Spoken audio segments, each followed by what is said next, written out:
What's up, everybody? It's Wabachaw. Going to be hosting a podcast for you guys for The Awakening, the upcoming Path of Exile expansion. And with me, the co-host is going to be Hegemony. Hegemony would like to introduce yourself as well. Hey, what's up, guys? Thank you for inviting me to the podcast. And I just love talking about the game. Path of Exile has been my passion for the past 2 years. And, anytime I get a chance to talk about the meta or game changing mechanics, I love doing it. So, yeah.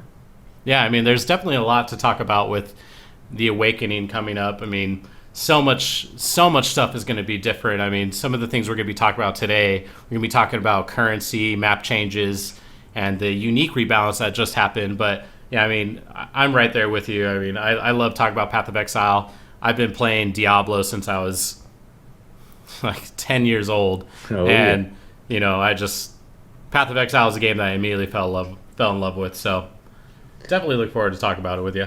Yeah, I've had the pleasure of playing the beta from the start to finish. So hopefully I can give you some input and some of my opinions on, some of the changes. Right. But also, you're not so much a guest, you are also kind of the co-host, and we're going to be looking to doing more with this in the future. So if you guys have any ideas, let us know.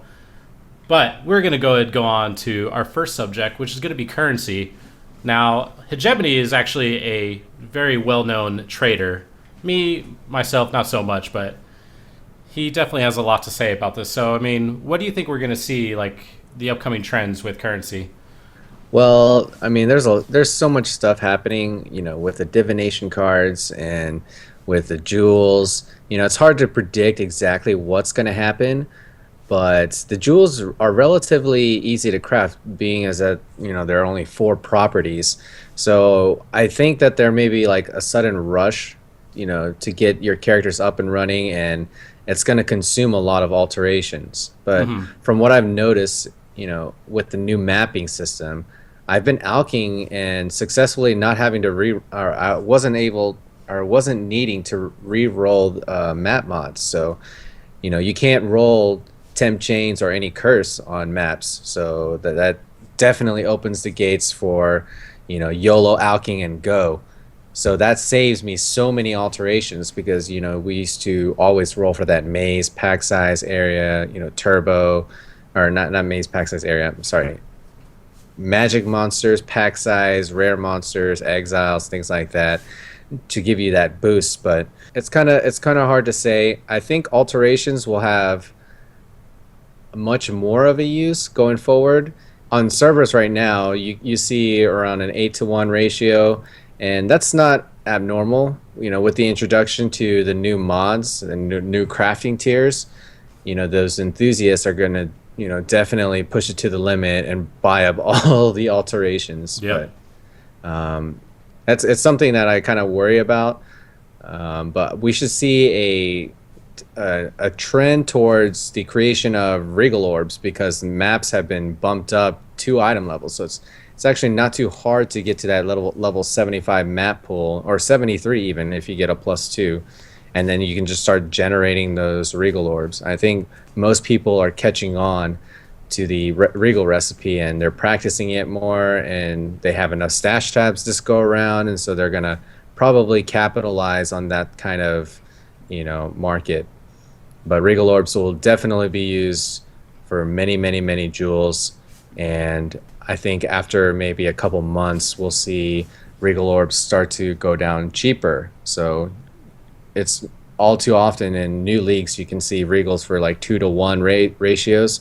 Well, yeah, I mean, I completely agree. I mean, a lot of people do forget that with the map levels being increased by 2, that just makes 75 maps. And it doesn't need to be a 75 map to get 75 item levels. I mean, you could just have a level 74 or level 73 map, and you get those items that will give you the regal recipe. And I will say, in playing in the beta myself also, that the changes to lower tier maps or lower level maps with alterations is so nice because I could roll a map in 5 to 6 alterations and get the mods that I want, and I don't have to drop, because there were the times, when you're running low on currency and you're just going through your alterations and you do a like 2.5 stacks on one thing just trying to get pack size, and you're just foolishly throw it all into the map, right? And then you waste all your alterations. So this is definitely a really good change, and I think this will. I mean, I agree. Like the alteration is becoming a lot more. The value of the alteration has been increasing ever since Beyond, from what I could tell, and because remember they used to be 20-1. Do you remember that when you could buy alterations at 20-1? Awesome. Yeah, it was awesome. But now people are selling them 12-1. I'm generous. I sell them 14-1 because I want to get them out. I'm that person on the side of trading. I'm the person that, which I know is opposite from you. Well, I'll be buying them from you then. Yeah, exactly. I know it's opposite from you because I don't want to say that you overcharge, because I don't think you do, but you want to get as much value out of your currency as possible. So you price and you trade that way. Right. The way I trade is much more aggressive and of course, I'll undercut people. I don't mind at all. That's how I am. So, but alterations are definitely, I definitely think we're going to see 8-1 soon with alterations. Yeah, I mean, think about it this way. You mentioned alterations with maps. Now that they've actually gated a lot of the map tiers and they've lowered the reductions in regen and resistances and even minus max, all that stuff has been reduced, and I think that's going to allow people to actually try to run those, because they're not as bad as before, and you can actually sustain or have enough resource back behind your skills to use them. And I don't know, maybe people will dive into a new mapping, what do you call it, venue or. Well, don't worry. I mean. Don't worry, we're talking about currency right now. Maps is coming up. Yeah. Don't worry, we will talk about maps. I mean, maps is a hot topic right now. So, but, another thing with currency that's really going to affect it is divination cards. And something that I see affecting, and a good example of this is the Gem Cutter divination card. For 3 of these divination cards, you get a GCP. And I think this is something that's definitely going to affect the economy and currency. There's forms of this throughout all the divination cards. We have a regal divination card, we have a gem cutter, we have a chaos one. I'm sure we're going to see more. So what's your take on the divination cards and how exactly they're going to be affecting the economy? Well, I think they'll have its own value, inherent. Like, most people are familiar with the prices from previous leagues, and they know pretty much how much to expect to pay, from early to mid game to late game of the league, when it's fully matured and when it's at its infancy, but I'm not too sure about how I feel with the currency ones. It doesn't feel that rewarding to collect 3 of something when I can only get a GCP. I don't know. I've done the recipe a couple of times, and I just feel like, why am I doing this, or why am I taking the effort to pick up 3 of this item to get something that has a value of like 1 or 2 chaos. Yeah, the drop rate on those do seem a little bit low. I try to farm some myself. So when I'm picking up these cards, I kind of feel like I'm collecting towards a awesome goal, and in this case, it doesn't feel that rewarding to me. I mean, other people may feel completely different about this, but honestly, I feel working towards an item that's kind of hard to obtain or in a higher quantity may be more appropriate, but it just, some of the divination cards don't feel like it's worth picking up, if you know what I mean. Like, there's that chest that gives me life, and it's just a random armor piece, and I find myself, why am I picking this up? It's just kind of a habit. Carrion Crow. Yeah, the Carrion Crow. The one that was, there's a hint on where it drops in the recent video. Right, and I've turned in like at least 8 of those sets. Always disappointed in what I see, and I don't know. It may come down to the point where I memorize everything and I just leave it on the ground. Right. There are some really exciting divination cards for currency. Chaotic Disposition is one of them, because that makes, depending on the drop rate on it, that makes Poor Joy's Asylum, a really exciting map to drop, because it's just an easy 5 chaos each time. Yeah, but you say easy. Poor Joy's can easily take you out of the league. I mean, if you're playing on hardcore, there's always the risk, no matter how tanky your character is. Even if like you get a slight lag spike and get those whippers and vulnerability, extra damage. I I'm definitely not thinking, oh, I'm gonna be able to capitalize on these chaos orbs in this sketchy map.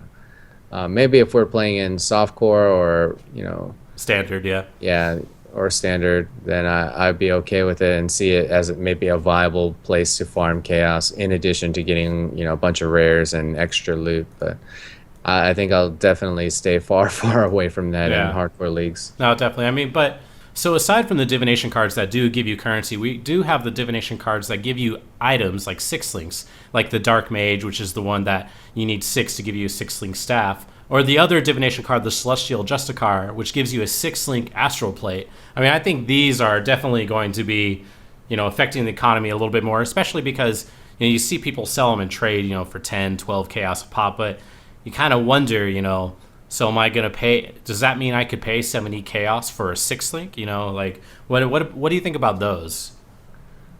I was kind of thinking about maybe that this would be super broken in a way. I mean, astral plates are amazing, Yeah, but they with the are. popularity of the new unique chests and the revamped Heri's Ire, I feel like a lot of players are pretty much getting towards a point where they're in their progression and they're like, well, which unique chest am I gonna go? I mean, they're pretty strong in their own unique ways. I don't know if people are going to try to craft a chest from the ground up, but I Yeah, mean, definitely if I got one, I'd probably find a way to use it. yeah. It almost doesn't really seem worth it to craft a unique chest anymore because we do have a wide variety of unique chests to choose from. I mean, the Restless Ward is a. I know when it was released, some people thought it was not really that good of a chest, but it's shown to have like such great utility. So I Yeah. definitely agree with you. I mean, the six link staff is a much better Hmm. card than the six link astral plate, but six link astral plate, a lot of people do use tabula rasa for quite a long time in the end game. So Right. this is definitely something that will be good as well. Yeah, it's such a good like beginning or entry level. Not, I shouldn't say entry because it's a six link, but Right. I mean it provides you that implicit resist, so it helps a lot. A lot when you're still looking for those accessories covering all your resistances here and there. But it is kind of hard to use because it's plate mail and it's heavy. It's high strength requirement, and you can't get many off colors on it. It's not that easy, but yeah, I mean, I kind of like it. Hopefully that drives the prices of fusings down. I mean, fusings are one of those things that they can get really, really close to the value of a chaos orb. People get so desperate, and tons of people are trying to link their unique chests and two-handed staves or weapons, and that's becoming more and more popular. But I hope that with the addition of these cards, people are like settled on it, and there's more fusings to go around, and hopefully it'll become cheaper. All right. And you bring up fusings, which is another good subject because I think one of the things that Path of Exile lacks is that a lot of our currency isn't tied together. Like fusings and jewelers and alterations are tied together directly, through the vendor. But the other ones not so much. Like I personally would like to see I mean this is just me, but I would like to see a chaos to exalt Yeah, relation in the vendor. It doesn't have to be, and this is something that I've seen brought up in the Reddit from time to time, but I feel like a 30-to-1 standard ratio for chaos to exalt would be a safe bet, and it would give players something because it's kind of hard to trade for an exalt depending on the time in the league. yeah. I mean, I think the reason why that's not there is because GGG wants some kind of dynamic rates. They don't want everything to have a static rate. They like the players to come up with the prices, and the fact that exalts start at a certain price and then they go up and up and up and then they go back down when they go to merge with their parent leagues.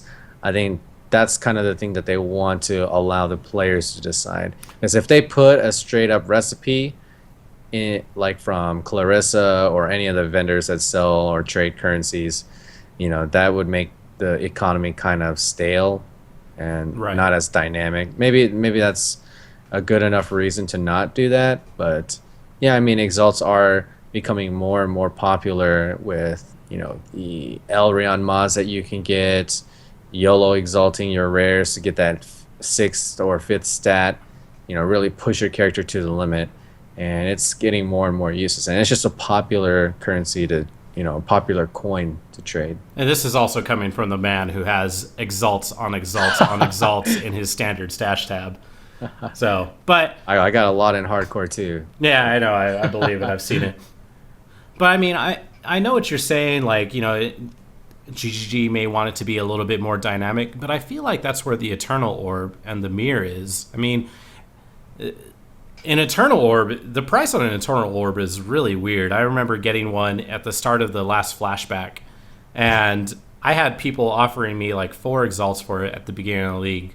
I didn't trade it because I'm a moron, but I mean, the price of the Eternal Orb seems like the most dynamic price because, like you were saying, exalts are used in crafting mods now, and that's kind of half the reason why I feel like it wouldn't be a bad move, because we do have some dynamic options already, and they're the most expensive options. So Okay, but let me ask you this: how many Eternal Orbs have you ever found? I've only found one. See, I've played for over 2 years almost every day, and I have never found an Eternal Orb. Have you seen one drop though? Yes, I saw one There you drop, go. but it wasn't allocated to me. It was Yeah, allocated but you to saw Brian. one dropped. I mean, yeah, that's I get what you mean. They're really rare, and I mean, and I've everything. I've used about 35 total, but the majority of them, I probably used around 31 of them when I was getting them at a 1.25 to Oh 2 my. 2 to 1 rate. That was a long time ago. Yeah, I remember that. I remember them trading at 2 to 1. Yeah, And yeah, you could even get it like 1.25, 1.2 early in the league, and that's what I did. I just stockpiled them. I collected Now, them like acorns. would you for say that. that's because so many people are afraid to exalt their gear? No, I just think the demand is too high for people, trying to fish for that last mod to make a mirror-worthy weapon or a mirror-worthy piece of gear or something that's just too good to screw up it with a sub-tier mod. I mean, And there's a lot of those items out there.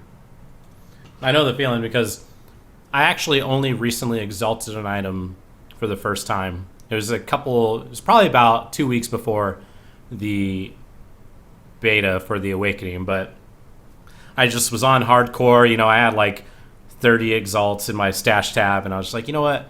I had a stash tab called YOLO Exalt, and it's just items that I knew just needed a good exalt, and I dumped like 10 exalts into these items, and I bricked every single item. I did not get one good thing out of it, and it kind of put a bad taste in my mouth about exalts. Yeah, I So mean, for me, the standard of what's eternal, like that keeps going higher and higher and higher. I mean, I always look at it in the value of, is this worth putting 5 exalts into? I mean, you have to pay 5 exalts for one eternal on standard at the moment, but in challenge leagues they're usually like 2, 3 to 1, and then later on they'll be 4 to 1 or something crazy. But I'm always comparing it to the price. I'm like, well, can I actually go out there and buy a better item for straight up 5 exalts? More often than not, yes. Somebody is willing to sell something very comparable for that price, but I always have to test it against my patience, because sometimes I'm just like, I need something now, or can I wait? Yes, no, maybe I'll eternal exalt it, maybe not. yeah, I could see when they are in your possession, it's very easy to be impulsive with it. Right, right. You're like, I just want to trade these and get them out of here. Yeah, it's more like the demand. Like, if say I have a ring and it's got an open suffix, and I'm like, I need 24 something res, and I'll be like, well, I have this eternal and I have this exalt, and I've been stalking the market for 5 days and I haven't found anything, and I just want to progress my character. Then I may pull the trigger on it and do it, but it's got to be a really really good mod, an item for me to want to even attempt to do it. Some people, Especially now with the master crafting. right, Yeah, right. because you could fill those gaps so easily with master crafting mods, and that I think which is kind of surprising to me that it didn't hurt the price of an Exalt more. Right. Yeah, I was kind of surprised of that too. Master crafting is just it's a next level like convenience that this game has ever seen. The game used to be so much harder to progress and maintain your resist and get stats and run a build that is good with crit and not have to worry about getting local crit because you could just mastercraft. I mean, it opened up so many doors to viable, cheap crit builds, honestly. Yeah, and also, I mean, another thing is it really made mapping a lot easier, especially that kind of mid to high level maps. Once you start getting the 74 or 75 on live, not on beta, of course, but once you start and get that 74 or 75 level of maps, it made mapping a lot easier. So I'm actually going to use this as a segue into our next topic, which is all the map changes that we've been seeing in Awakening. Now, my first impression. I wanted to talk. Can we rewind? Yeah. Oh yeah. I wanted to talk about divines. Oh, perfect. I'm going to bring up a question for you. Okay. How do you feel about the upcoming Ventor ring? I love that ring. I love that ring. I think that ring is awesome. Like, I see that ring, and because when I first saw it, when they released that teaser image, that had nothing on it, in my mind was just like, what? When I read the flavor text, I wasn't sure, what it meant, and I was kind of ignorant to it, and it wasn't until I watched that video that Ziggy D made that made me think like, oh wow, and then I looked further into it.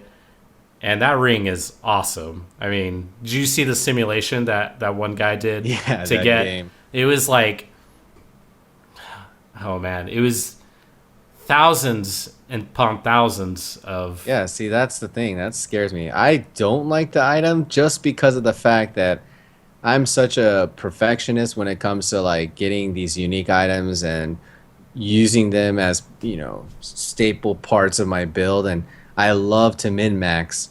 And I love getting divines cheap, 5 to 6 chaos sometimes early on, and then they go up to like 12. 8 to 12, later on, like in a mature league. I mean, but now when you say that, there's actually an inherent problem with that ring. The fact that ring could be very detrimental to a build. So the value of that ring is going to be from nothing. It's going to be like I don't want to say it's ever going to be vendor worthy because obviously you could always divine it, but it's going to be hard to get a good version of that ring.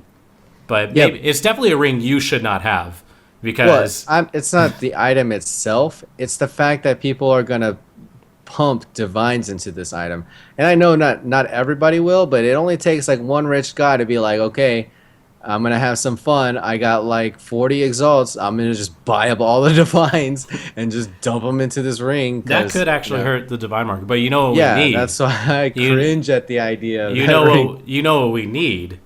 We need an Uber Dominus to walk the earth for every divine that's used on this ring. Or an Uber Piety. Gosh. Wouldn't that be cool? that item, I don't really see that item as, a good MFing, potentially awesome.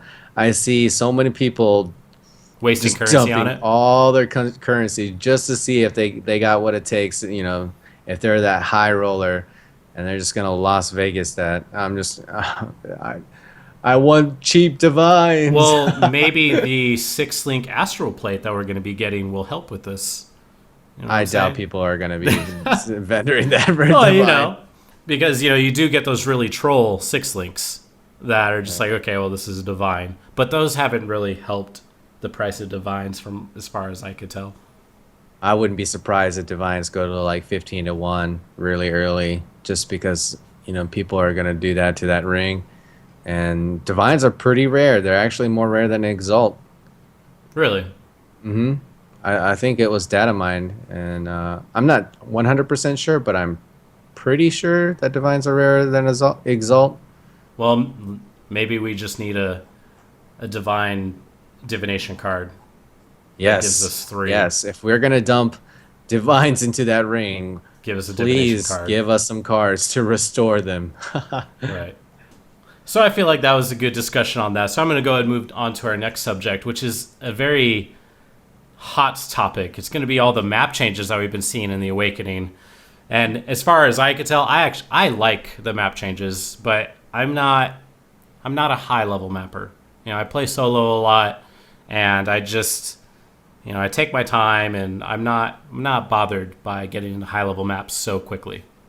I like what they're trying to do. I just don't think they're not quite there with the numbers. I really enjoy the ramp up in difficulty. I've had the pleasure to test the beta and the new map system, and I've been running 100 quantity chiseled, throw in bloodline or beyond or bloodlines. I can't remember which one it is. It's the 4 chaos one. And then I've been throwing in Atziri fragments to get extra quantity boost. And honestly, I just don't see the returns off the bosses. The bosses very rarely even drop a map. It's not that they won't drop a +2, but I don't even see them drop maps. And I'm constantly running these super sketchy high-level maps, and I don't feel any returns. And I feel like if we're going to remove +2s from rares, beyond, exiles, then we need a pretty good chance, if you're running like a 100 quantity map, that you're going to get some kind of return. I am seeing a lot of +1 maps off of magic monsters and rares and off the trash, but the bosses are very, very lackluster. It's very frustrating, and the more and more I do it, the more I think, well, this isn't worth the risk. I thought this was supposed to be the determining factor in like a hardcore league, if I do the boss or not. And if the results and the statistics stay like this, then I'll probably end up avoiding the sketchy ones for sure. Yeah, I mean, I've been seeing a lot of +1s as well, and as I said, I do like it. I think one thing people are kind of forgetting though is, and I did talk about this a little bit earlier, that map levels are higher now. So it's going to be a lot easier to level to 90. I mean, as far as I could tell, it's actually way easier to get to 90 than it was before. And since most people's build, kind of pan out between 75 to 80,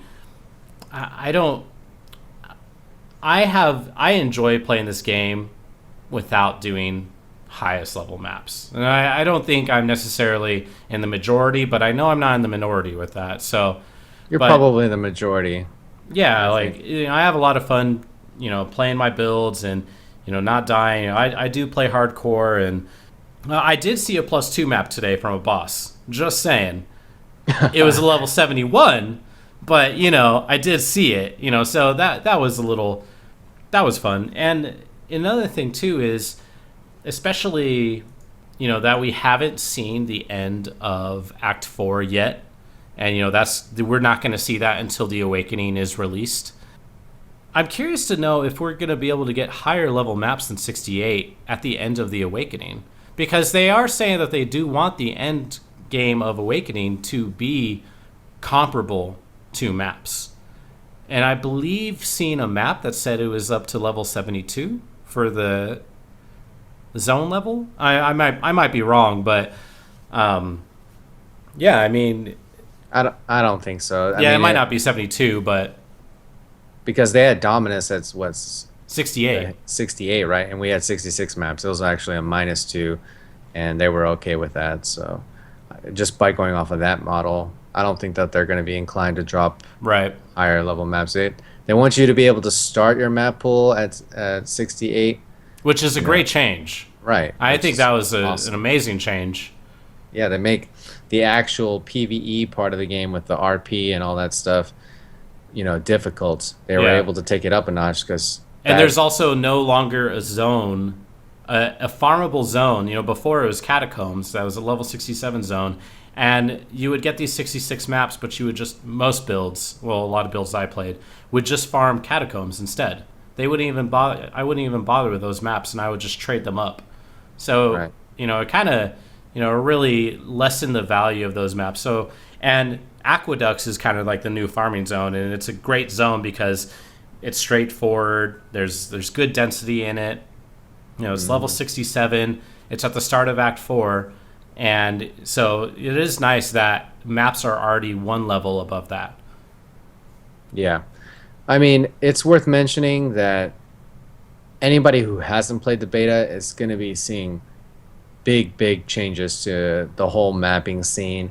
Not only being +2 mob HP, damage being higher, but cartographers changed in big ways. Can no longer roll mirrored and can't roll higher than 40 quantity and dumping chaos into them. I was finding out that I was divining the Cardos just so I would get better rolls. Like we need any more reasons to use divines. Yeah, I know. I'm just like the rip divines. I've never really liked Cardos as a mechanic. I mean, they're too. Like, I'm okay with having like these jackpot or lottery style mechanics, but I felt like Cardos were too common. And they're I don't know about that. Oh well, okay. I mean, I'm a solo player, and I see a lot of streamers, who would just go through maps and they'd pull their currency together, which is, I get that that's a perfectly fine way to play, and Right.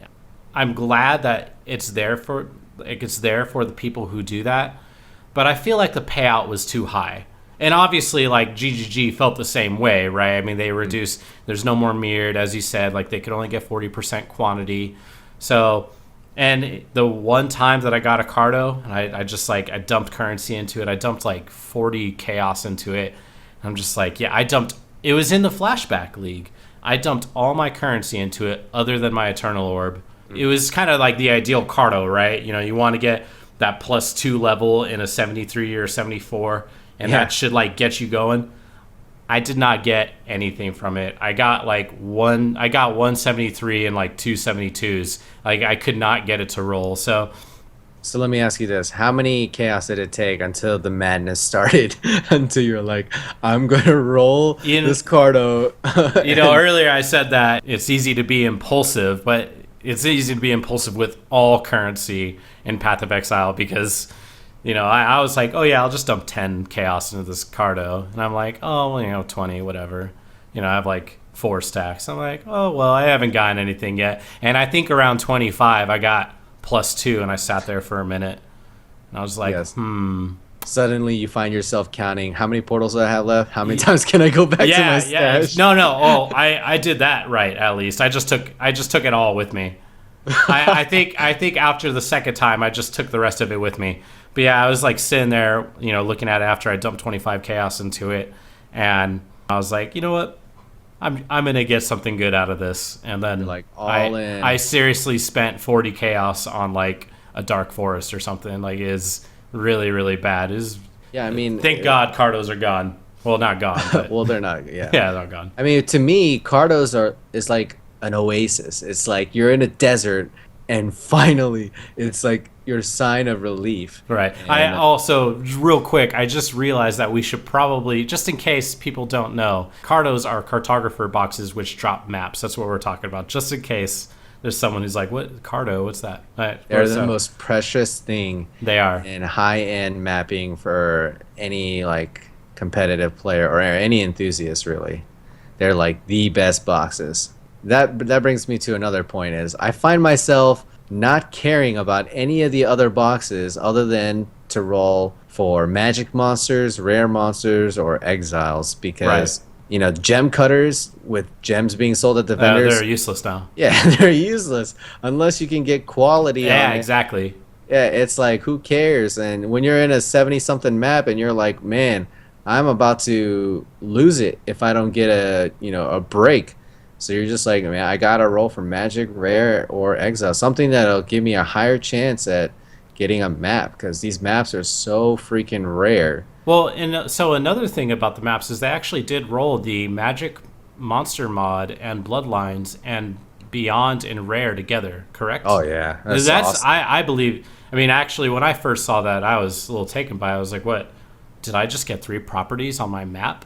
Like on my blue map, how did this happen? But I think that's a brilliant change because although I don't think those give you pack size. And they also did change it to where the maps, they have quantity, rarity, and pack size on it now. And that's, again, another great change because at the base of most players of action RPGs, you think magic find. Like, I want a magic find. But it's kind of hard to squeeze magic find or rarity into your build. So it is nice to get it on the maps now, Right. especially it being so visible. Even if it doesn't make that much of a difference, it's still there. Just the placebo effect is enough. I mean, for me, I don't like magic finding at all, really.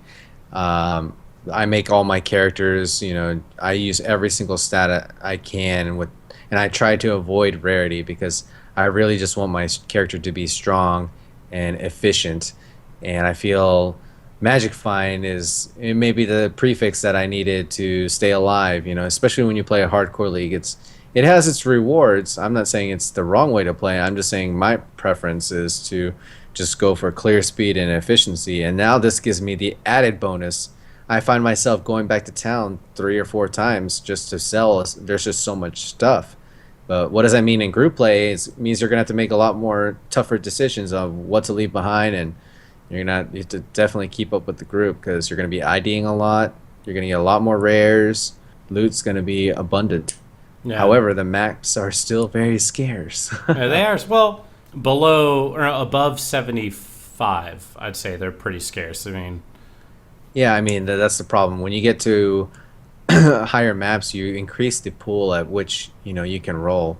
There's such a high quantity of all different kinds of tile sets and all versions.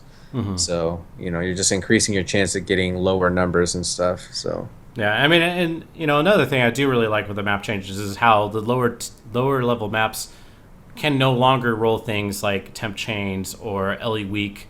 I think that's a great change because a lot of those, when you went from, you just finished the end game, you just got your last passive points from Piety, or now from, I don't know what his name is in Act 4, but you just got those passive points.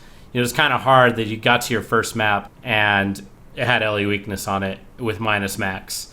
Obviously you would roll past it, but it sucked that you would have to dump a lot of currency to deal with maps like that. And so I think that's a really great change to help people transition from those low level maps to the mid to high level maps.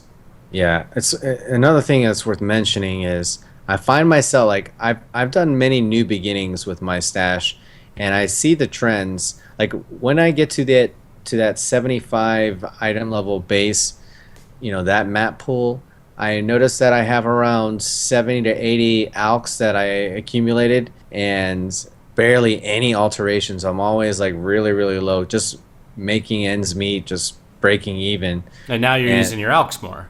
right, and I can barely keep up with the alks, and the alterations just keep racking up. So I'm just like, because I have all the incentive to alk my lower level maps because I know they're not going to roll crummy. They're going to be manageable with a pretty strong build. Right. So that is worth mentioning, I think. And Definitely. also then you could sell your alts at 8-1, and then you could buy Alks 4-1. Yeah, Right? I Like mean, I don't. essentially, they're probably going to go up in value too. But Yeah, alks may increase in value. Usually, you can get them 2.5 to 1. yeah, If you're lucky, 3 to 1. That's like super late, but we may see a flat 2 to 1 rate again, just like back in the day. I hope we see 2-1. I don't like the 3-1 ratio because I don't like the 3-1 ratio because I feel like it stems from people just trying to trade it at 2.5-1, and then one person who's that like just asshole trader. Sorry if anyone's like this, but someone's like, no, I take Alex at 3-1. It's like, come on, really, I never asked for 3 to 1. I just yeah. say, you just say 2.5 to 1. If you're gonna pay an off currency, then you got to pay a little bit more. But And it's just because people don't like to trade it, or people don't accept it. They just rather have Chaos Orb. But now we might see, well, not might, but Alks are definitely going to be much more useful with these map changes. And so, with all this said, what do you think the best thing about maps are now, and what do you think the worst thing is about maps? Well, the challenge, honestly, to me as a spectator, I did not enjoy watching people hit 100 with blue or regal maps just because it was safe, fast, and they could sustain it. Honestly, it was just kind of disgusting. Back in my day, when dinosaurs roamed the earth, we were we were rolling our maps so hard, like throwing 50 to 60 chaos into it, trying to get maze area, pack size, and we didn't even have 78s. It was a lot harder, so we rolled them hard. Okay, so you say that's the worst thing. No, I like Oh, it. you like It's it. incentivizing people to roll their maps rare and with high quantity.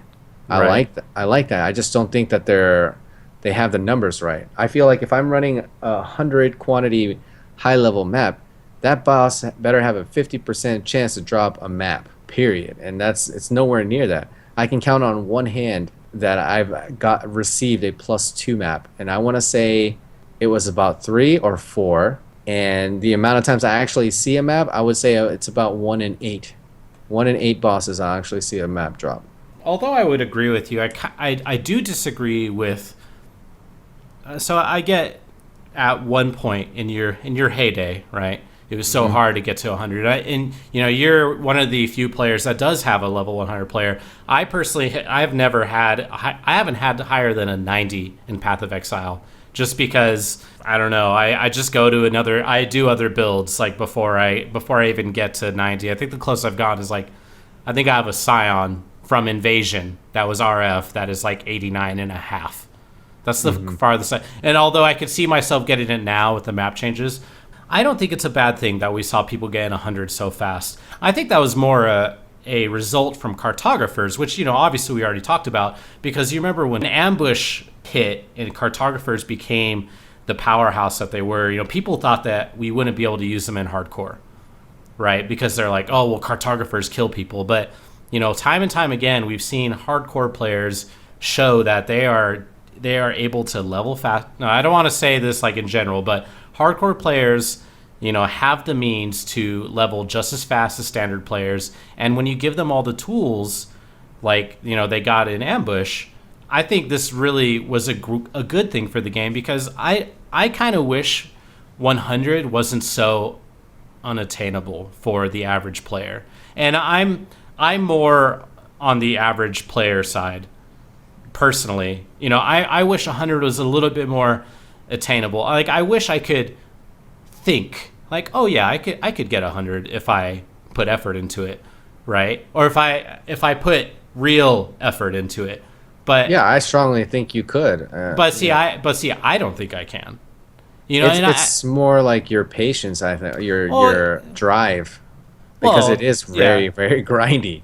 yeah, this is true, but I'll sit there and do maps all day, right? Like, I have no problem with doing that. But I think it was kind of fine to have getting level 100 be as easy as it was for a little bit. Or, Well, let me ask you this: do you think? I think the fastest time was what, 7 or 8 days. Do you think that's a good timeline?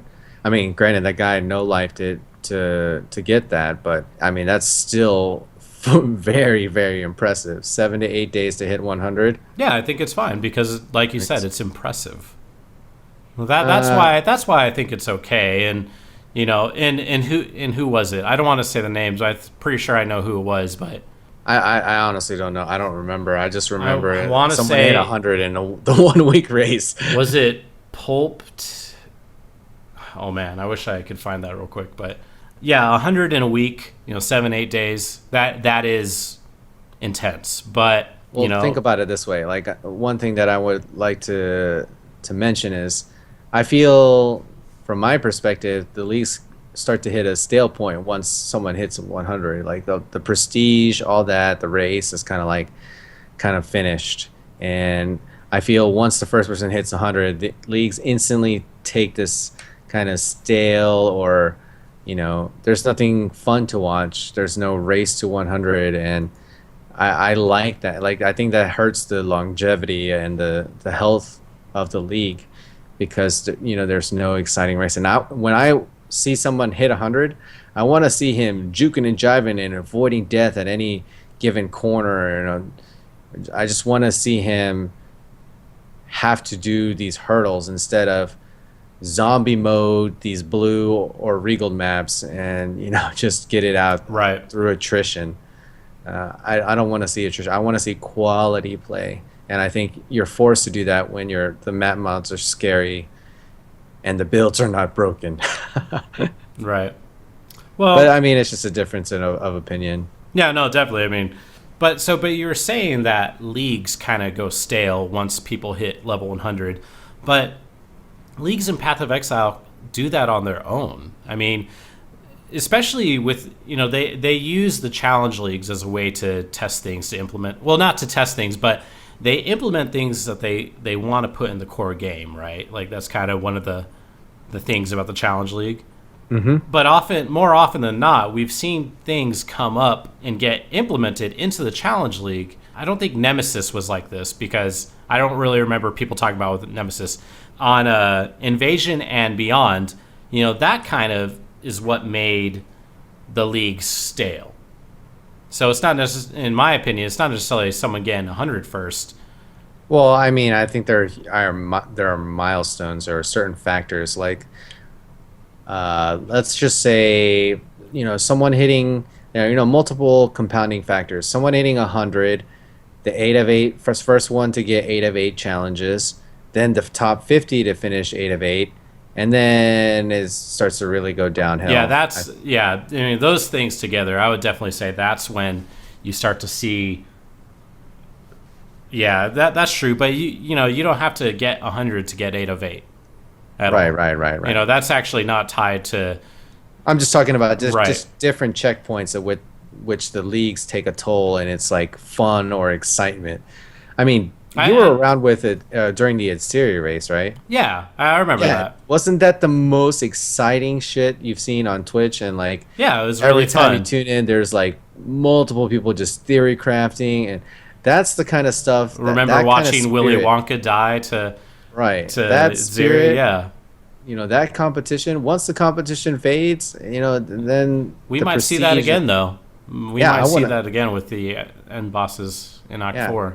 Now that people are going to be rolling, they're going to be rolling their maps hard, and these monsters do way more damage, and people will get crushed back down to 0 and have to re-roll, or they'll just give up altogether. But I think it's important that we have competition, and when somebody can just attrition it, it takes the fun out of it for me as a spectator. That's how I feel.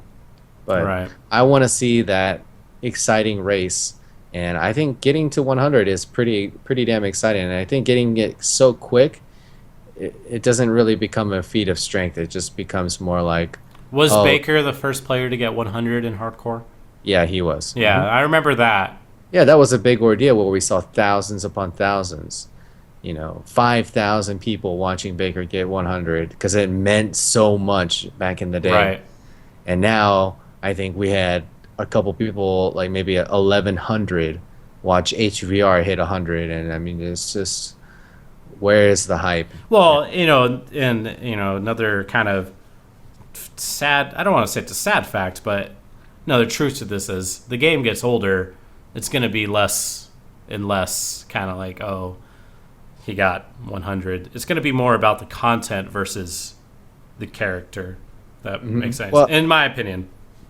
I feel like GGG just kept on adding these benefits, these tools, and it only made the stuff like easier and easier and easier. And then finally, they look back and it's kind of like bitten them in the ass. They've gone away from their prestigious, high level mapping to giving all of us so many benefits. You have exiles, you have ambush boxes, you have beyond, you have cartographers, and all these other factors, Atziri fragments that weren't tools, and they never really went back and readjusted these mods. They just added them to the game, and they always became bonuses.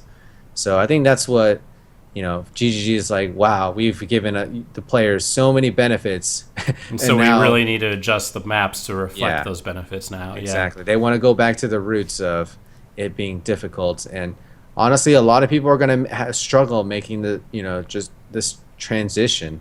They're going to find that they're going to run out of currency to even. They may have the maps in their inventory, but they don't have the appropriate currency to roll it. They don't have the chisels, and this is going to, incentivize the player to either A, go and trade, be a more active trader, try to sell their stuff and move it, which is good for the game because, being available, being active in trading makes people complete their builds. Things have more value. A lot of stuff gets exchanged. I think that's a good thing, but people may find it annoying because they're so used to, having so many benefits and reaping all the rewards. They don't know what it's like to be hungry. Right. But, Well, it's not that hard to be hungry.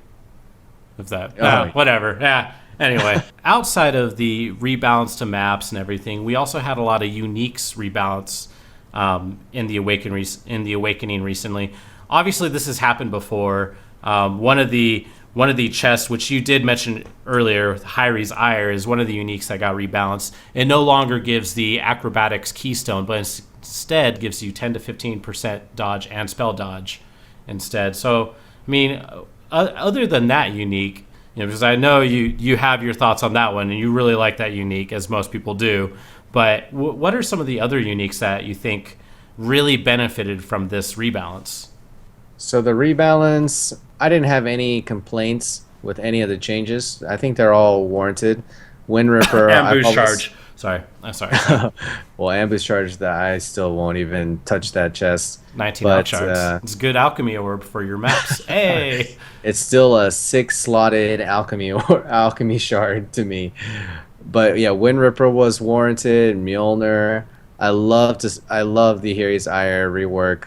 The Mjolnir change, that's long overdue. Mjolnir has been way too strong for so yeah, there were good changes in there, and I'm gonna go about it this different way. What about the missed opportunities in this rebalance? I'll kick off this because obviously there are some good ones in there, right? But Death's Oath.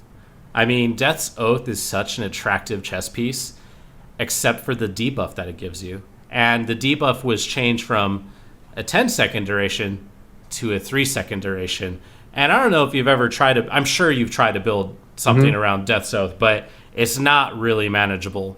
I mean, it's, even with Chaos Resist, it might be easier to do now with jewels and life regen being in the state it is, and maybe that's why it only got changed to 3 seconds, but I think this was a big missed opportunity. But other than that, I mean, you could tell me your thoughts on that, obviously, but what are some of the other missed opportunities you think we had?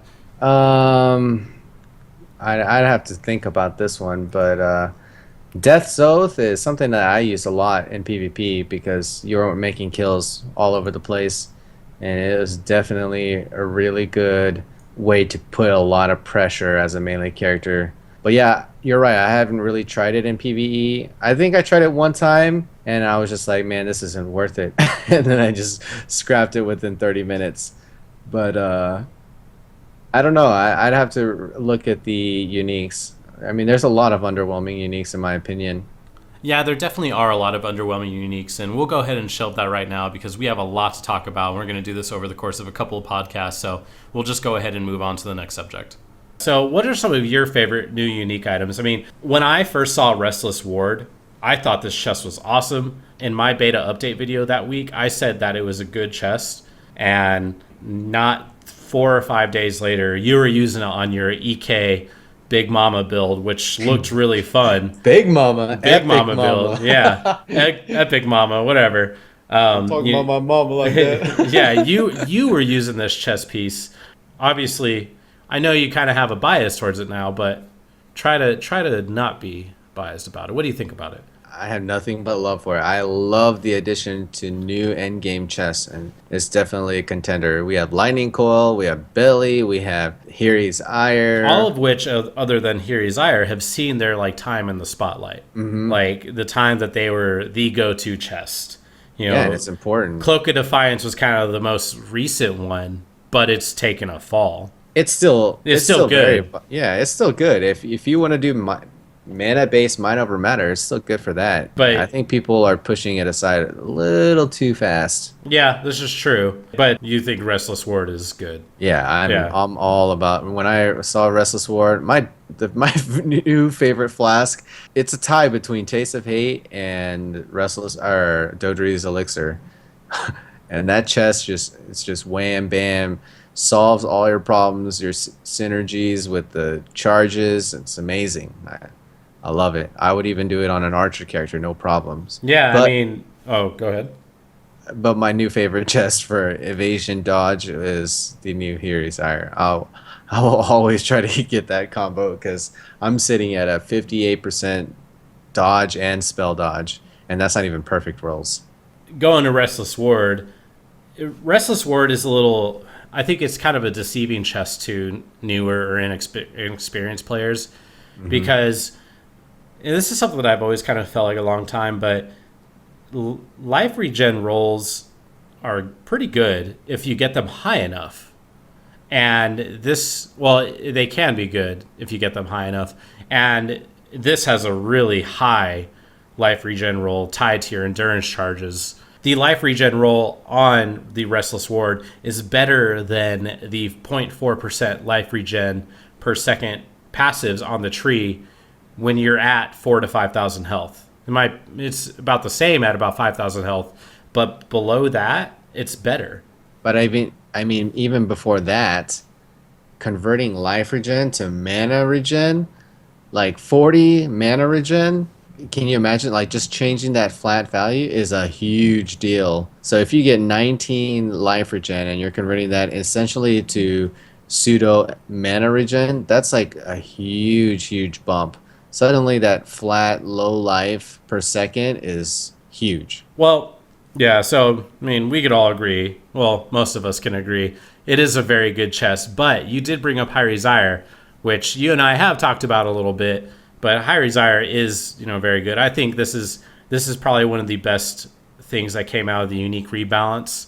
I think this puts endgame chess in kind of the best spot that it's been for a long time.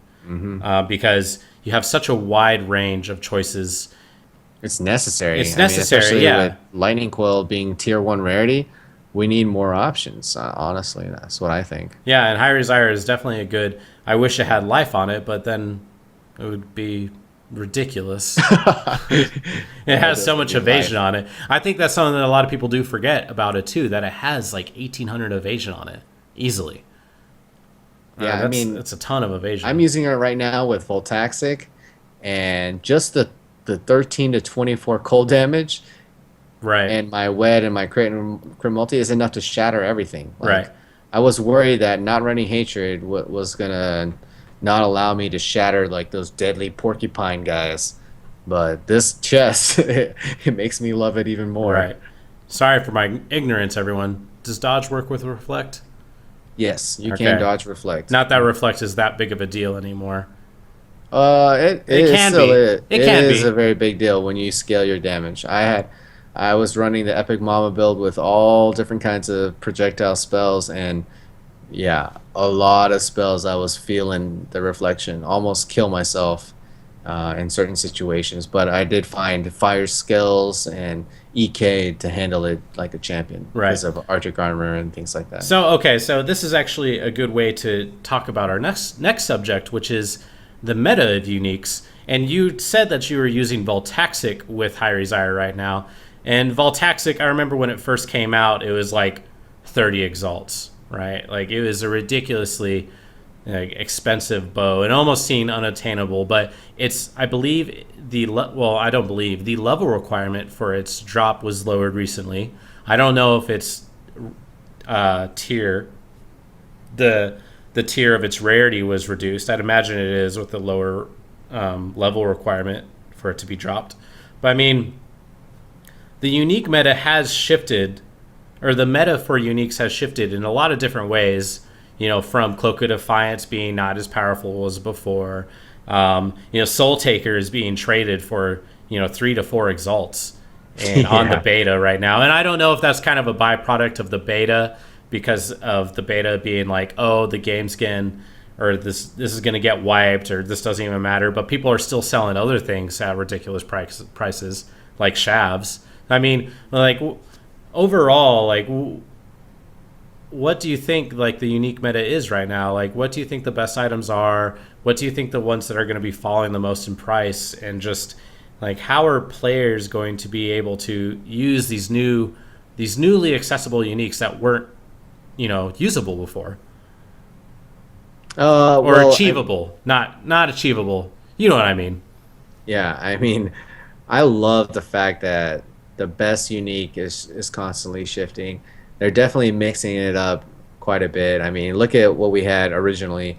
Lionized Glare and Combs Heart were like some of the top tier uniques back in the day. They were like tier one.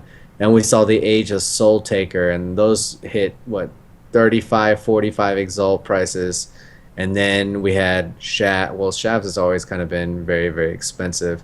Then we had the Mjolnir era. And then now we have a Wind Ripper era, which, I mean, is still very, very strong. Spinebow hit its mark, and then I feel like people started using it and found out we can't really scale this that well. Because And, LA Lightning Arrow was so hard to right, it was so sustain. popular. Well, I mean, well, people would just run it on Blood Magic, but Oh, Lightning Arrow was so popular back in the day, and the biggest problem was reflection, and they were like, wow, a bow that we can't get reflected with Lightning Arrow, it's just like, and then the prices skyrocketed, but they like, fell hard. But now that this is a 6% crit chance because the implicit spine bow has been changed, and a lot of other bows like Assassin's Bow, a lot of modifiers to previous implicit crit chance and attack speeds have been changed in very, very good ways. Suddenly, the primordial staff is not crap anymore. It's actually very, very good. Had the attack speed bumped, crit chance bumped, you know, the searing touch going to the Lathy. That was a pretty huge jump. I think it was warranted. The searing touch is just amazing for leveling, and now it's at a much more respectable level with a Lathy. right. So real question: with the change to the primordial staff, do you wish Hegemony's arrow was on primordial staff? Uh, I don't know. I mean, I guess it would be ideal, but So yeah, I feel like this is a good place to end kind of our first podcast. Thank you for doing this with me, Hedgie. I mean, obviously, yeah, no like, problem, man. It was fun. yeah, I it liked was it. fun. So, And if you guys have any feedback for us, let us know.